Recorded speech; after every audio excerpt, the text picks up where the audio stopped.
Suswagatam. I am Sahili Ninave welcoming you all in a workshop on Mati, a traditional way of floral design. I welcome President of today's function, Dr. Anuradha Muzumdar Ma'am, Dean Science Faculty, University of Mumbai, Mrs. Seema Zaveri Ma'am, Director Institute of Floral Design, Dr. Niranjana Chauhan Ma'am, Convener Indian Women Scientist Association, Kolhapur Branch, Principal of our college, Honorable Dr. B.A. Deulkar Sir, Barrister Balasaheb Khardekar College Vengurla, Coordinator of Workshop, who cooked the story of Mati, Dr. Dhanashri Patil Ma'am, Head of Botany Department, Barrister Balasaheb Khardekar College Vengurla, Shri Vivek Sawan Sir, Head of Rural Development, Barrister Balasaheb Khardekar College Vengurla, and all participants online.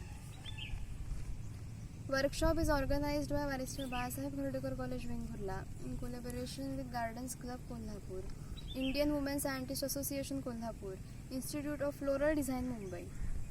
Mati is the symbol of Konkan's rich and environment-friendly culture. Mati is the wise way of Ganpati decoration using naturally occurring plants. This workshop is organized with objectives of creating awareness about nature conservation through cultural aspects and for learning science, medicinal plants, and traditional skills for creating future career opportunities. Now let's start with the welcome speech by Kalpana Sawant Ma'am, President of Gardens Club Kolhapur.